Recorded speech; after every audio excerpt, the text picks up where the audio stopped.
How we doing, everybody? Schuyler Callihan here, between the ears. Another episode bringing you some more transfer portal talk today.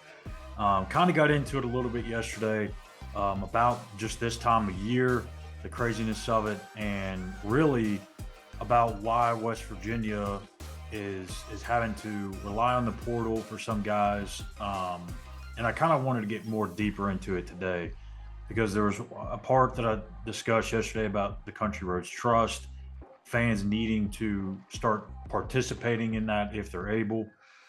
And one of the things that it kind of goes hand in hand with, and one of the questions that I continue to keep getting in my Twitter feed is, why are there so many FCS offers going out? Like, there's just this massive outrage from fans on social media about Neil Brown, this coaching staff constantly offering guys from the FCS level, even some D2 guys in the past.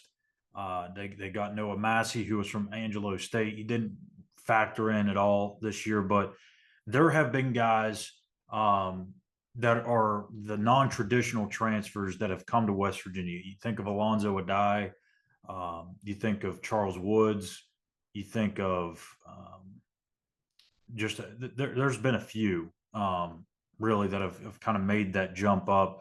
Even if you go back to the Dana Holgerson days when he brought in Riddick and he played, I think it was Gardner Webb. So you're going to have these FCS guys, and it's been a part of West Virginia's identity for a long, long time, way before Neil even got here. And so, again, the question is today, why are there so many of these FCS guys, or why does it appear to be like they are focusing on that level instead of the D1 route or excuse me, the FBS route, or even the power or the group of five? Here's my thing. It goes back again to the Country Roads Trust. You have to look at this as an NFL model in some sense. There's no salary cap.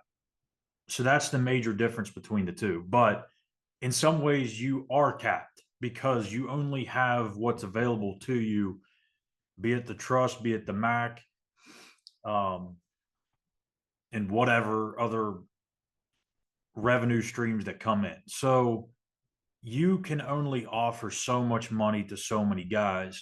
And if you're planning on dishing out X amount of dollars to a Jakeem White or a Rodney Gallagher, a Trey Lathan, Sean Martin, Garrett Green, Wyatt Milam, those types of players, you're only going to have so much money left.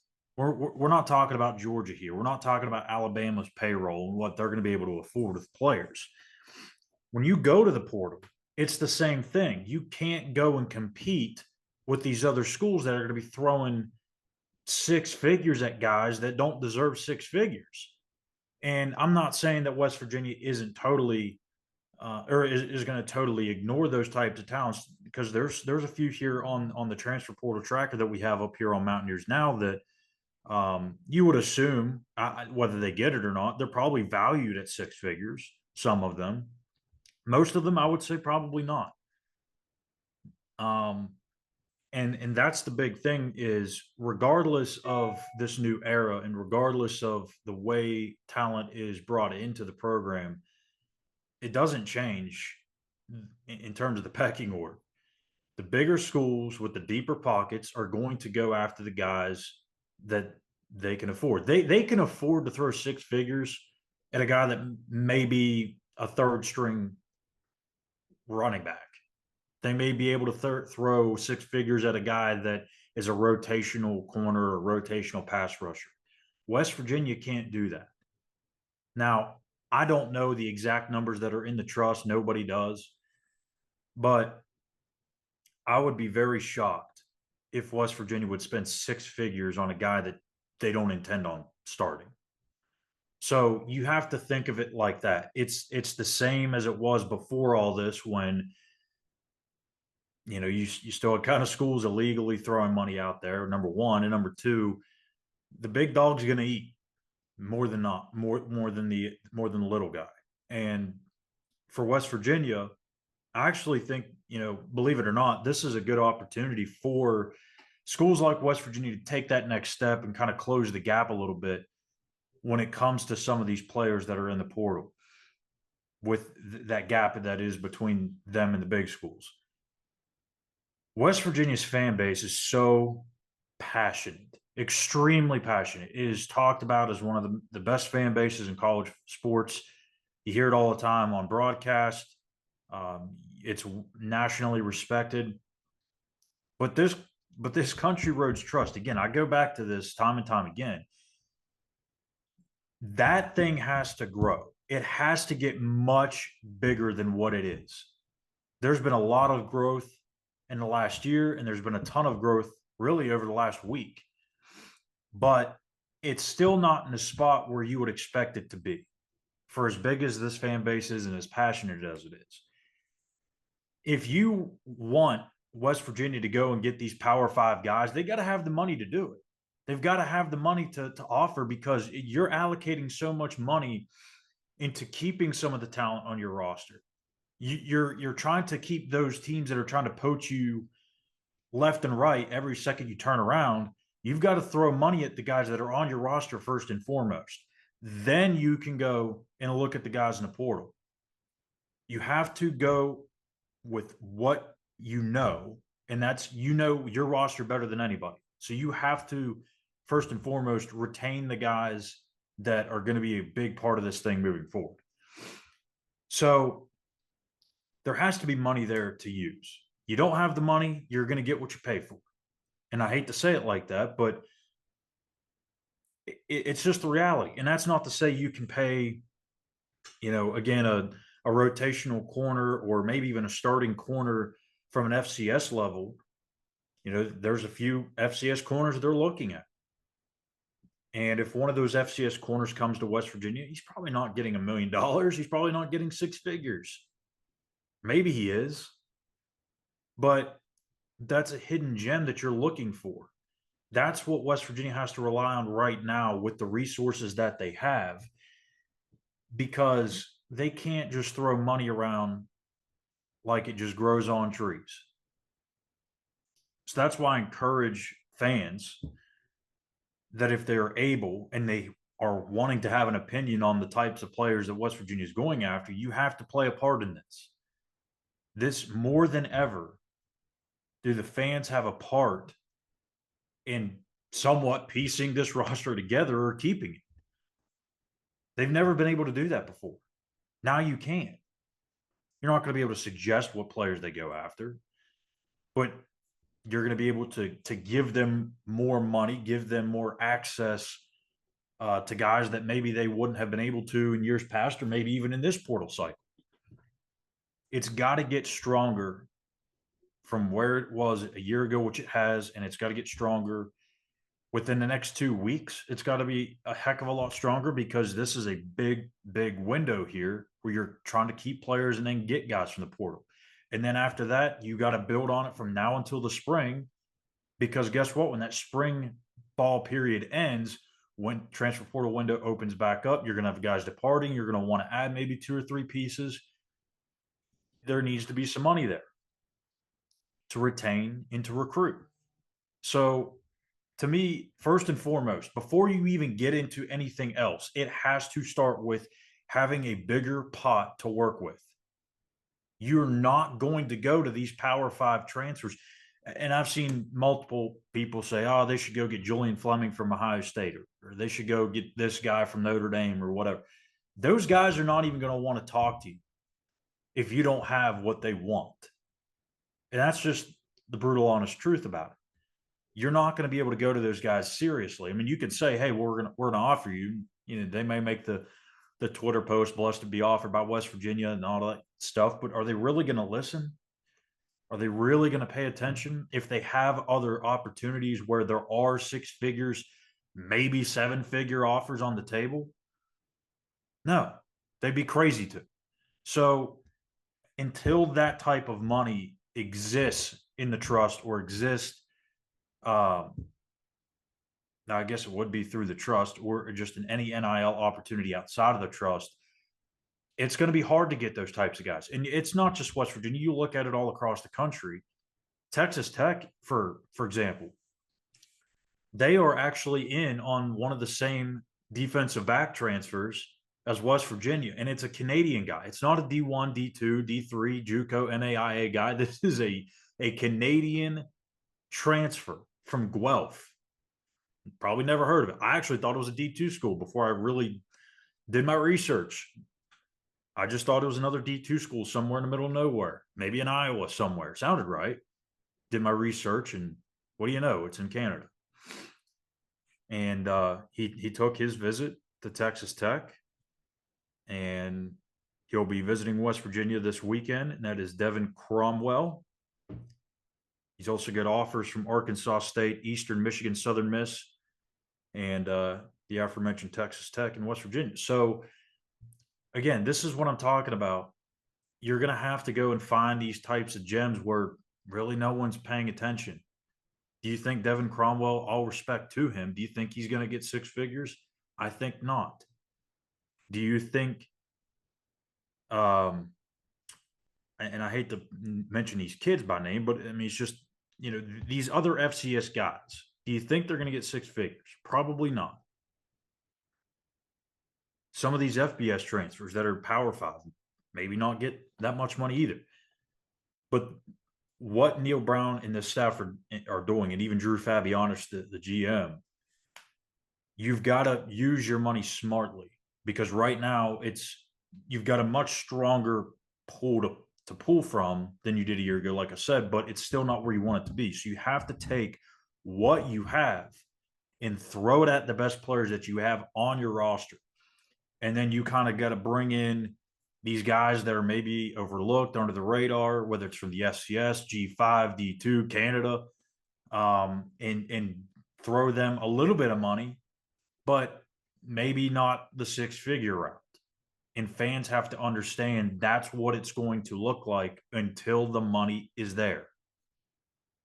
So that's the big thing. Okay, that's the number one reason why I think you're seeing more than a couple FCS offers going out. Secondly, just because they're targeting an FCS guy doesn't necessarily mean, oh, that guy is going to come in right away and he's going to be their starter. He's the replacement for Beanie Bishop. No, not exactly. Some of these guys that they're targeting are very particular needs. Neil even mentioned it on his press conference for the Duke Mayo Bowl on Tuesday, and said, look, flat out, we need more linebackers. And I said that on Monday in my article with the biggest transfer needs for West Virginia. I said linebacker. People probably thought I was crazy because you got Josiah Trotter coming back, hopefully healthy. You've got Ben Cutter coming off a strong freshman campaign. You had Trey Lathan, again, hopefully coming back healthy. Looked really good. You feel pretty good about those three. The problem is the depth. The problem is they're all young. You need depth there. You need experience there. You need leadership. You have to replace Lee Koba. And above all, you need more guys that can play special teams, because those guys are playing way too many snaps. Lee Koba playing on special teams. I mean, it's great. You want your best players to play on as much special teams as possible. But if you can limit that and go get a guy in the FCS ranks, it makes sense. If you can play linebacker and you can play special teams, go on the transfer tracker on Mountaineers now, and there's a linebacker from the FCS ranks that can be that guy. I'm not going to say his name, but you can find it on that tracker. So there's particular needs that you're looking for. And again, just because they're offering an FCS corner doesn't mean he's going to start right away. Just because they're offering an FCS tight end doesn't mean he's going to start. Doesn't mean he's going to play a bunch of snaps. There's reasons why they go after certain guys. If it's a 1 year, if it's a guy that has 1 year, you can expect there's a reason why they're going after him. He is being brought in to play and make an immediate impact, be it as a starter on offense or defense or special teams. If it's a guy that has 3-4 years, they're probably going to be a guy that they're looking to develop. It's not going to be someone that necessarily comes in and starts. It could be. More often than not, won't be the case. So don't freak out with these FCS offers. There are some FBS offers going out. We've seen a ton of them. No, there's not a ton of Power Five. But again, you're talking a lot of these Power Five offers or these Power Five transfers. They want the money. You have to be smart with your money. Again, first and foremost, take care of Jaheim White. You take care of Jaheim White. You take care of Traylon Ray. You take care of Rodney Gallagher. You take care of Trey Lathan. You take care of those young core guys. That's what matters most. The guys that you found in high school and you have groomed and developed and have turned into really good players. You can find the gems in the portal and maybe bring in one or two big dollar guys. I don't know that they're quite there yet. I don't think that West Virginia, again, I don't know. I don't think West Virginia is going to spend $1 million on a single player in this portal. I just don't get that sense.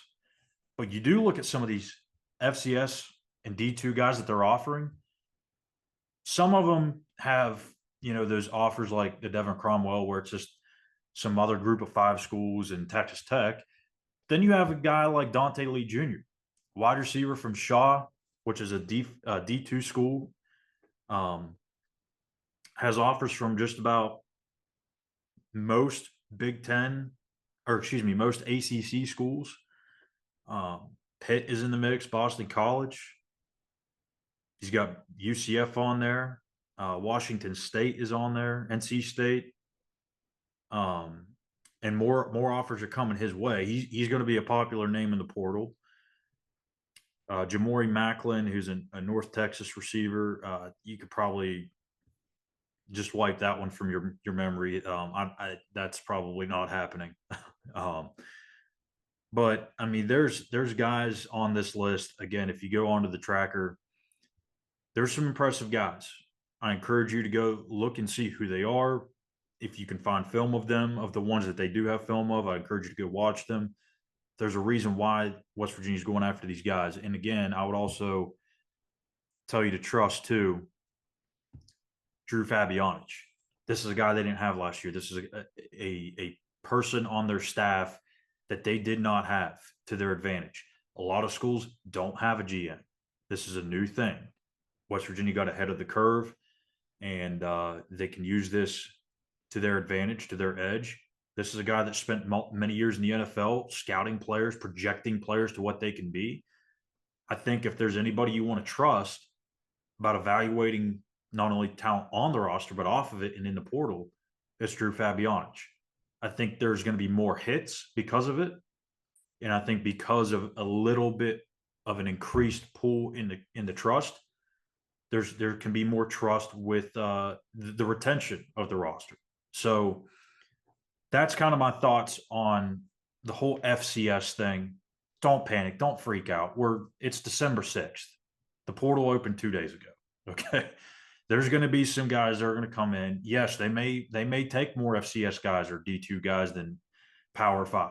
Who knows? Trust Drew Fabion. We'll see how this thing all plays out, because even last year,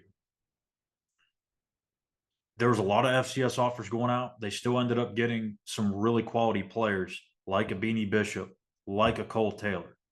So I wouldn't stress too much about it. I think the more stress needs to be on whether or not they can retain the core of this roster. That is a discussion that we will have, or that we had yesterday.